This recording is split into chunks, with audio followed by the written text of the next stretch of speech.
might get some pictures today. Wow. At landing. Just a few minutes after landing. Excellent. Okay, we're standing by. Thank you. All right.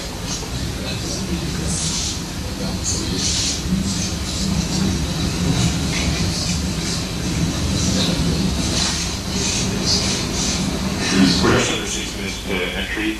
We're continuing to wait for entry interface. The spacecraft is continuing to send heartbeat tones, telling us that everything's okay and there's nothing significant to report. This is as expected. It should be quiet for a little while, at least.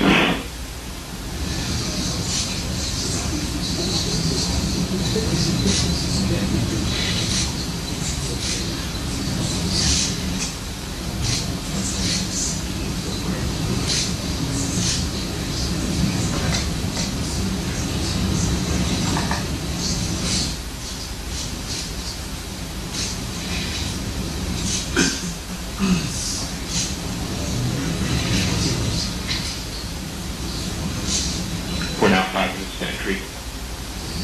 Continue to receive heartbeat tones. Everything is good.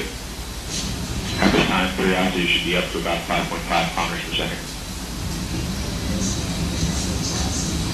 Yep. 7 minutes, we don't know. So right now the vehicle's flying through space. It's actually in deep space still. In fact, not until after we hit the entry point where we actually begin to feel the force of the atmosphere gradually building on that heat shield. So really it's still a spacecraft. It hasn't actually become an aircraft. But we've checked out its rockets. It's actually used to turn the vehicle, to turn to the right attitude. And that means it's ready to go. And as soon as you start filling the atmosphere, it'll start doing its role to get to the turn. It's part of the guidance that it does. It starts off with a right bank, and eventually will make a left bank, and then make another right bank as it makes its way to the landing site. So it's a capsule right now. It's a capsule. It's just a bare capsule. Nothing looking out. Just the radios is the only thing that's sticking out, and that's where we're getting big tones from that vehicle right this second. Okay. Now we're not getting Odyssey data yet. That doesn't happen until a little while later. After parachute. Actually, just after entry, just before parachute opens up. EDL phase dynamics. Go ahead. Just FYI, OD227 runout looks like missed distance of 232 meters. Over. 232 meters. That's correct. Less than the bird. Roger. We can expect a brief signal dropout when we switch to GLJ.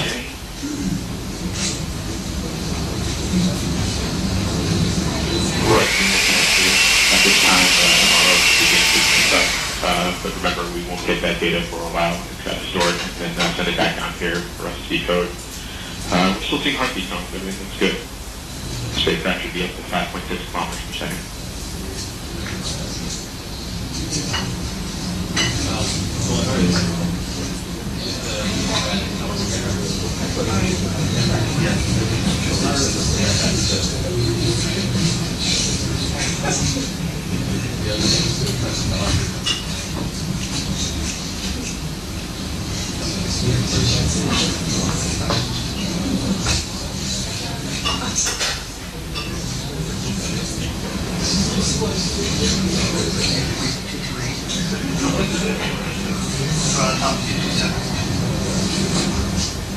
See that? No. 2 minutes entry.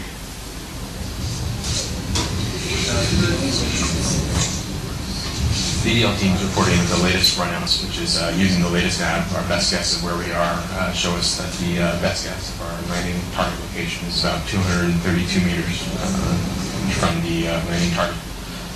So looking good so far. We're continuing to receive heartbeat tones. Everything looks good. We're about 90 seconds from entry. Roger that. EDL phase. Go ahead, Faith. That last solution was with 227 or OD228. That is OD227. Yeah, all peanuts are good. Thank you. You guys have now OD228 in your possession?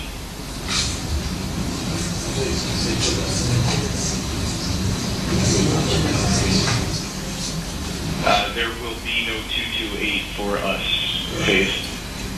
That's just fine because the difference 1 minute is to entry. within spitting distance. Affirmative. The vehicle will switch antenna shortly. We'll have a short dropout when that occurs in tones, switching to a tilted antenna that will be used through entry.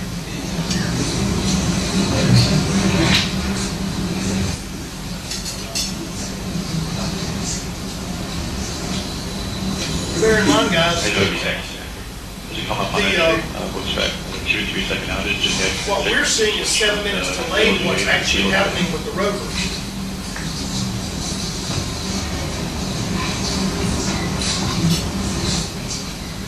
We're switching to TLJ, signal dropped, and it's We just saw the signal drop in case we change antennas. We're seeing heartbeat tones again after the switch. Things are looking good. We got tones back again. Coming up on entry. Vehicle reports entry interface. See these site At this time, interfaces. begin pressurizing the propulsion system to increase the thrust of the system. We'll use that for all the maneuvering in the atmosphere we're about to do.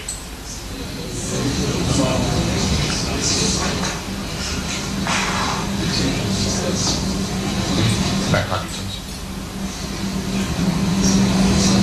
We're standing by for guided start of guided entry.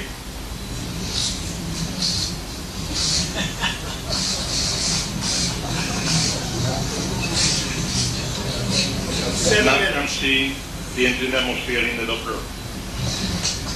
We are beginning to feel the atmosphere as we go in here. The vehicle just reported via tone that it has started guided entry.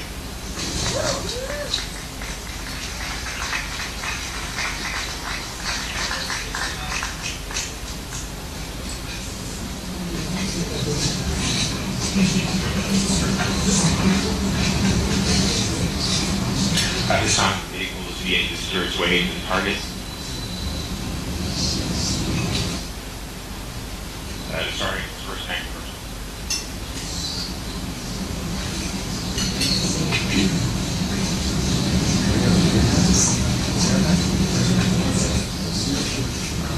First tank reversal complete. We have seen peak deceleration. We passed peak heating and peak deceleration. Yep. Just reporting that we are seeing G's on the order of 11 to 12 Earth G's. Flight GSA. GSA flight, yeah. We are processing data from Odyssey. Very good. All right, reversal 2 complete.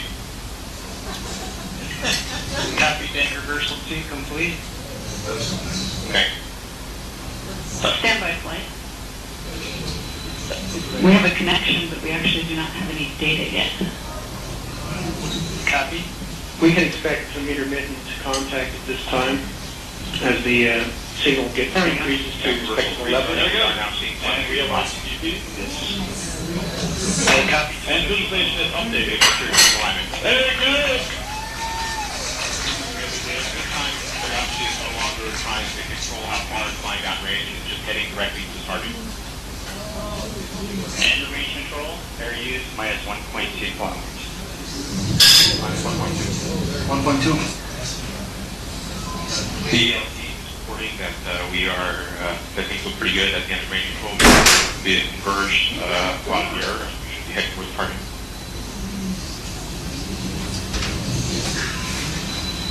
Play EDL, and TDS warning is okay. Copy. Power on. We are seeing a tone from the landing here indicating that we have seen heating of the heat shield through the heavy instrument. Everything was fine, so that's expected.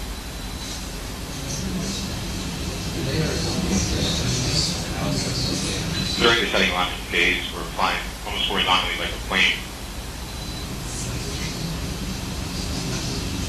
We're going about Mach 2.4 at an altitude of 17 kilometers or so.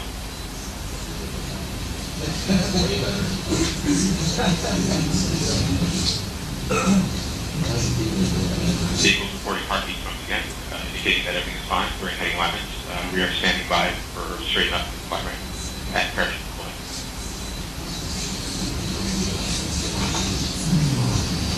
vehicle continues to accelerate down to about Mach 2. As a reminder, we should have parachute deploy around Mach 1.7.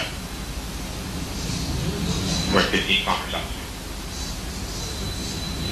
We've begun entry balance mass jettison. Predicted mid downrange is 1.597 kilometers. EDL lots, Odyssey systems on EDL lots.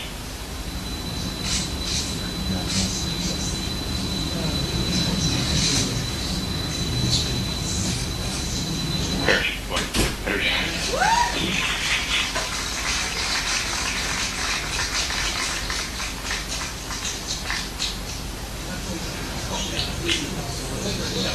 Thrusters have been re-enabled. We control our attitude on chute. We are decelerating. Reach mode under Our parachute accelerating and descending. We're at 150 meters per second. Dynamics phase. Come back again with wrist mode dynamics. Wrist mode is nominal. We're at 9 kilometers descending. Downrange. Mass open to the bird with a velocity correction of 0.7 meters a second. We've applied the ground to the radar. Now to the 8 kilometers. Visual has separated, but we found the ground command zones due to occultation as expected. We're standing by to prime the Emily engines in preparation for power play. We're down to 90 meters per second at an altitude of 6.5 kilometers descending.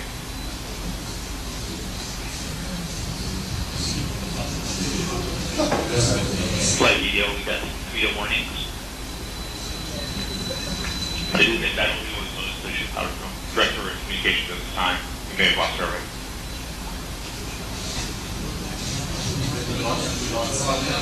We're down to 86 meters per second at an altitude of 4 kilometers descending. We've lost zones from Earth at this time. This is expected. We're continuing on Odyssey telemetry. Ground solution equals minus 10.8 meters, vertical velocity of minus 80 We are priming 8 meters per second. Start enabled, standing by for vaginal separation. Signal to Odyssey is still strong.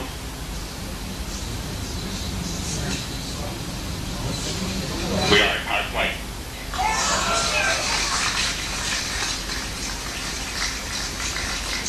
We're at altitude of 1 kilometer descending, about 70 meters per second. Signal to Odyssey in the air. Down to 50 meters per second. 500 meters in altitude. Stand by for Skytrain. Constant velocity accordion nominal. Altitude error 5.9 meters. We found a nice flat place. We're coming in ready for Skytrain. Down to 10 meters per second. 40 meters altitude. Skytrain started. Descending at about 1.75 meters per second as expected. Expected prime petrol date. Signal to Odyssey remains strong. Tango down to nominal.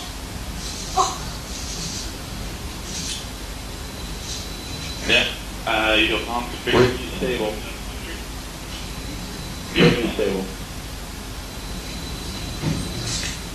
VHF is good. Shot confirmed. We're safe on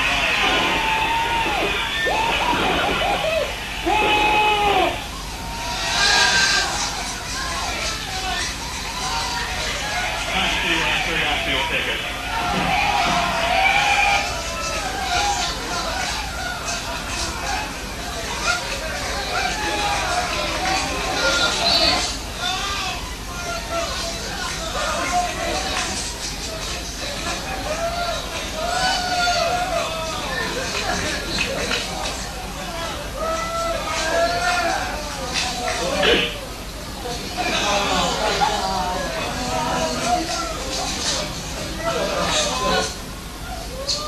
Tonight, right now, Chief.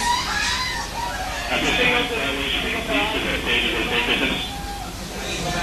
We continue to receive telemetry from Curiosity. We're safe. The surface of Mach. As-cam sequence is kicked off, waiting for images. Heads up, folks!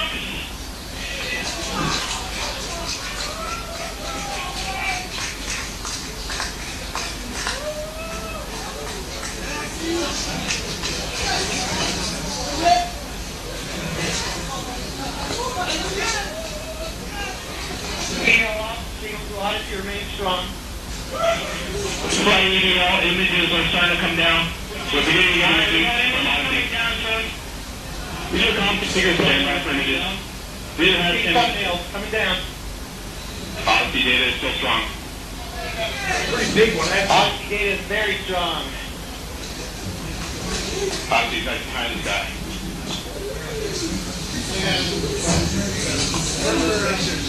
At this time, we're standing by for images.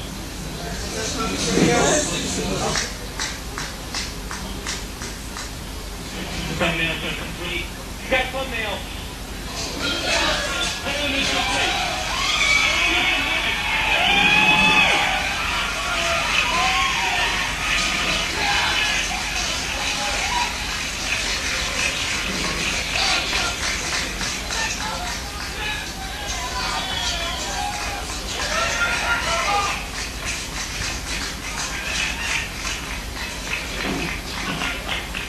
It's the wheel! It's the wheel!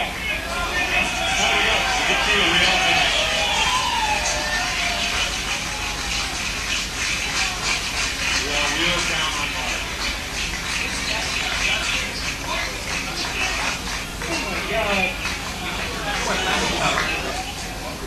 The little copper hug on the other side.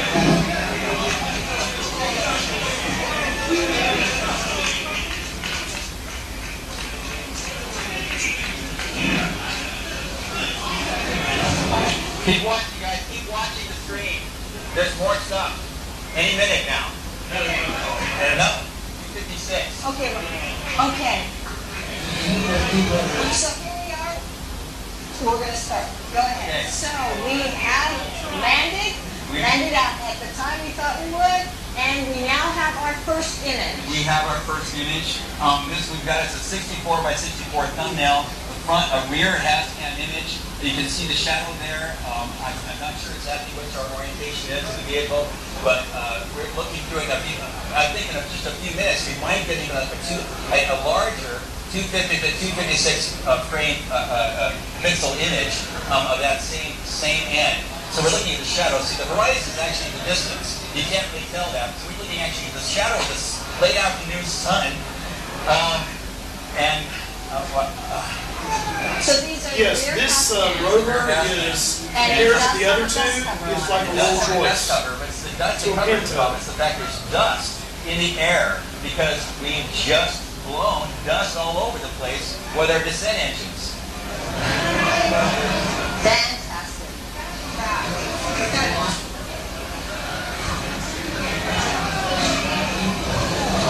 So there could be more. There could be more.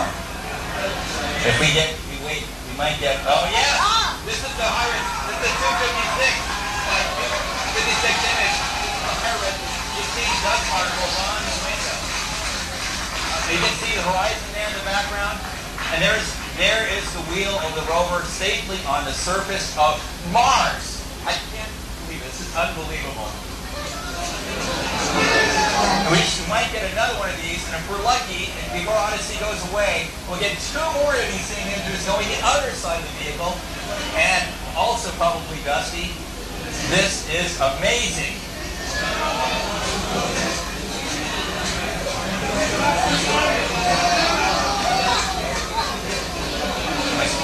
So that is one of Curiosity's rover Yes, wheels exactly. on the surface of Mars. Yes. Whoa, wow. Now we have another image coming down. This is a view looking the other direction. It's still being processed. We'll see it in just a second Oh here. yeah, but this is It's stepping towards saving another thumbnail our race, Is that a shadow our species. That's the shadow of the rover? Curiosity rover on the surface of Mars.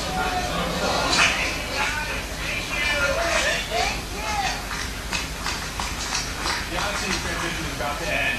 It's about to set below on the peak of Mount Sharp very shortly. So this is about all the data we're going to get, but things look great. Thank you very much. Thank you.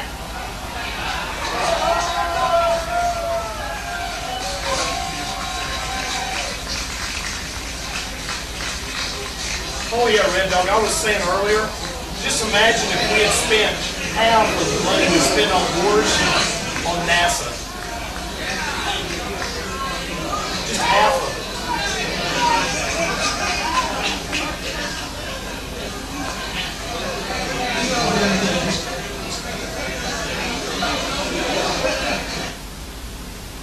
We'd have cities on Mars, cities on the moon.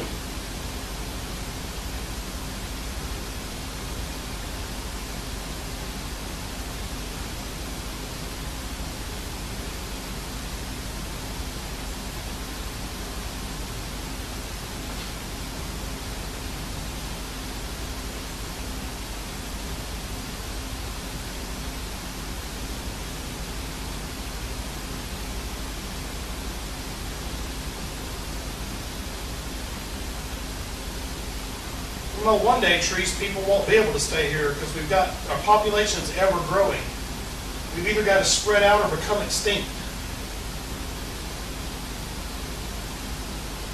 Oh yeah, it's a huge, like I said, this rover makes the other two rovers look like Pintos next to Corvettes or Rolls Royces. I mean, it's got amazing stuff. I was reading about it the other day. I'm talking about what the Earth can actually provide, Red Dog, in terms of food, resources, all of that.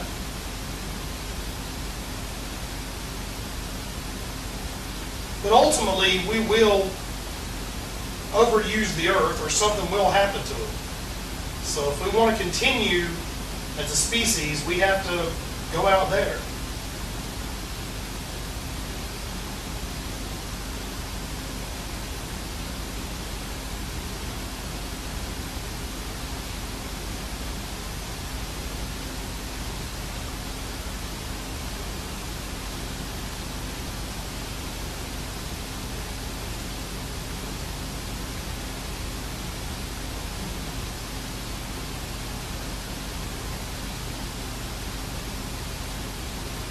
For now it is, Des, but even back in the 70s and 80s when I was a kid, they were talking about how it's possible to terraform Mars. We could make Mars look like Earth. We have the technology.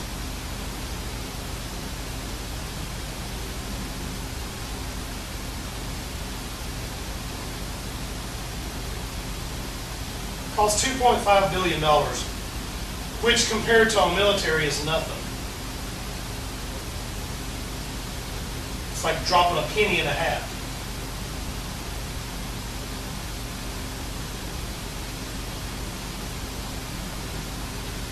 Yeah, that was awesome, Orlando.